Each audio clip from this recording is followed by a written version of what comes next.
Hi, folks. Thanks for watching my monologue. As America starts to reopen, just remember that guns, etc., never closed. They still have over 10,200 square feet of ammo, firearms, and accessories, including safes, and they remain open for business. Stop by their huge store in Mesa or just click on gunsetcetera.com. And if you like my monologues, please subscribe to 960 The Patriots YouTube channel. Thanks. Welcome back. Friday, June 5th. Everyone was brave that day.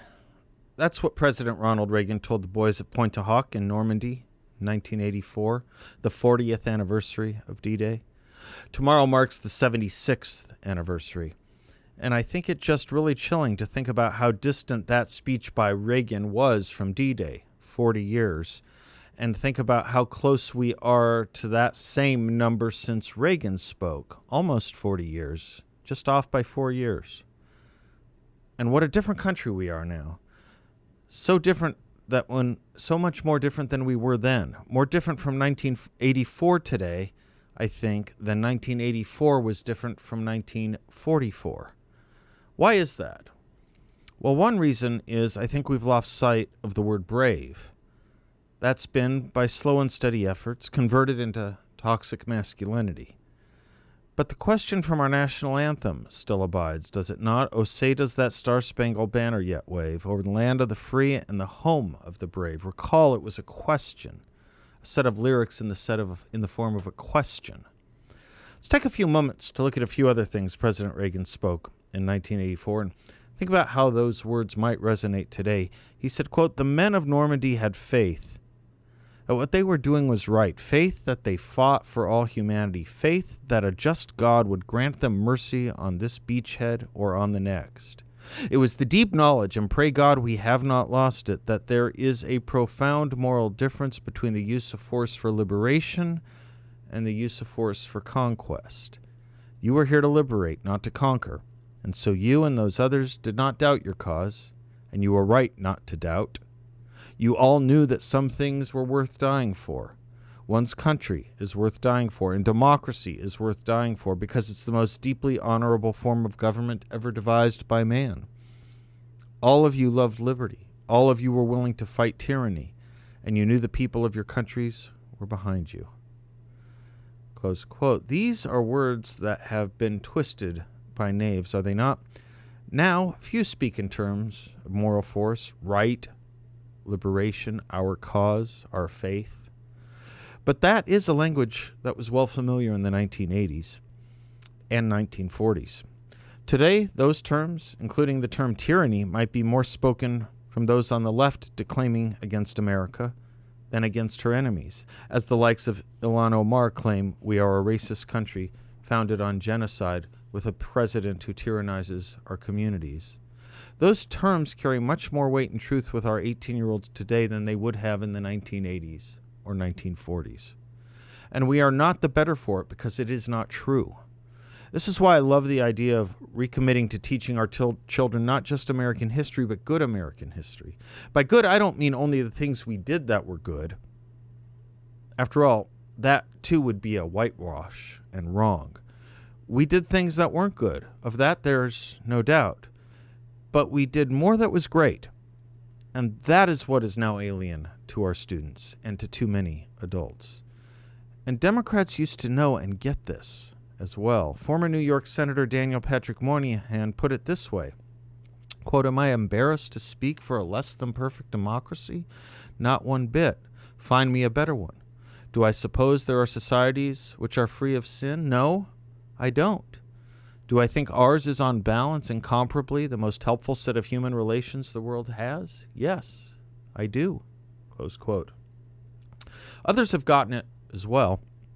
I love the Canadian radio broadcaster Gordon Sinclair, who delivered a very famous address called The Americans, right when we were feeling pretty lousy about ourselves in the midst of Vietnam and Watergate in 1974. He put it this way, quote, "You talk about scandals, and the Americans put theirs right in the store window for everybody to look at." Close quote. That's true enough. We're not afraid of our failings, foibles, and fallings.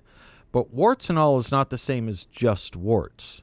And as I pointed out yesterday, look at all the ways the left insidiously and sometimes obviously goes about ensuring those warts are front and center and the only narrative.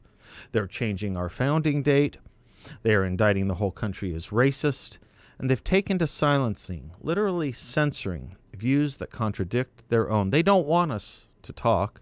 They want us to convert or go away. We won't do that. Not here. This is all the cost of historical ignorance. The left gets to write the narrative, and the Omars get to color in the blank spaces. So one of the reasons I really like good history books, like Wilfred McClay's American history book, Land of Hope. It's about as accurate and good a history of America you can find, but just as importantly, it's about who we are and the importance of history. I love what he writes in his introduction. We can't read it enough. Quote, "For the human animal, meaning is not a luxury, it is a necessity. Without it, we perish. Historical consciousness is to civilized society what memory is to individual identity. Without memory and without the stories by which our memories are carried forward, we cannot say who or what we are. Without them, our life and thought dissolve into a meaningless, unrelated rush of events." Close quote. Let me pause here to point out what he just said and why I'm so critical of the left's constant and continual agitation of politics as news and the frenzy they put us all in, along with the assist of the blare of cable news that hypes and rants up each of these stories day in and day out as if crisis is the new norm. But crisis is not the new norm. Think about D-Day. That was a story.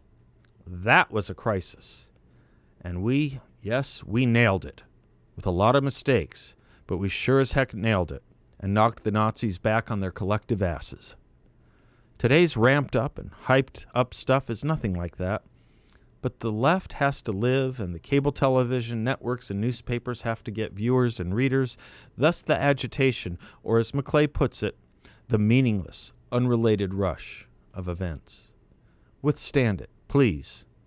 As McClay writes, a culture without memory will necessarily be barbarous and easily tyrannized, even if it is technically advanced. The necessary waves of daily events will occupy all our attention and defeat all our efforts to connect past, present, and future, thereby diverting us from an understanding of human things that unfold in time, including the paths of our own lives.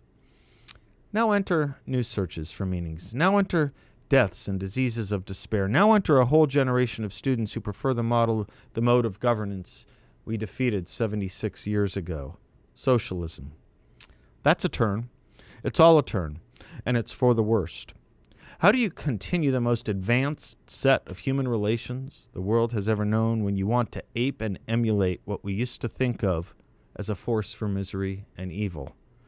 Leo Strauss, the great political philosopher, saw this coming when he spoke about it as far long ago as 1949, only 4 short years after World War II ended. He put it this way: "It would not be the first time that a nation defeated on the battlefield and, as it were, annihilated as a political being, has deprived its conqueror of the most sublime fruit of victory by imposing on him the yoke of its own thought.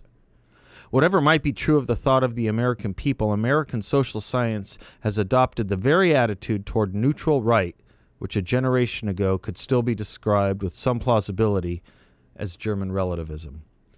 The majority among the learned who still cherish the principles of the Declaration of Independence interpret these principles not as formulations of natural right, but as an ideal, if not an ideology or a myth. Present-day American social science is dedicated to the proposition that all men are endowed by the evolutionary process, or by a mysterious fate, with all kinds of urges and aspirations, but certainly not with unalienable rights." Think again, if you will, about what we quoted Woodrow Wilson as saying about the Declaration of Independence. Woodrow Wilson, the founder, really, of the progressive movement in America, he said, "If you want to understand the real Declaration of Independence, do not repeat the preface. Make a new table of contents. Make a new set of counts in the indictment. Make a new statement of the things you mean to set right, and then call all the civilized world to witness. We are not bound to adhere to the doctrines held by the signers of the Declaration of Independence. We are as free as they were to make and unmake governments. We are not here to worship men or a document. It is no fetish. Its words lay no compulsion upon the thought of any free man, close quote. Can you imagine Jefferson or Madison or Franklin ever thinking that they were writing so that they would be interpreted that way? Thank God the boys at Pointe du Hoc didn't see it that way, and thank God for an America that didn't used to see it that way. The question is, can we summon up what we once had and go back, as if full circle, to Ronald Reagan's greatest wish, a new birth of freedom based on an informed patriotism? Or will, rather, the modern age leave us in the place where patriotism remains a down-market commodity, and we, like so many animals other than rational, jump from lily pad to lily pad of life into a meaningless, unrelated rush of events? That, as the national anthem is a question, is also our major question today. I'm Seth Leibson. We'll be right back.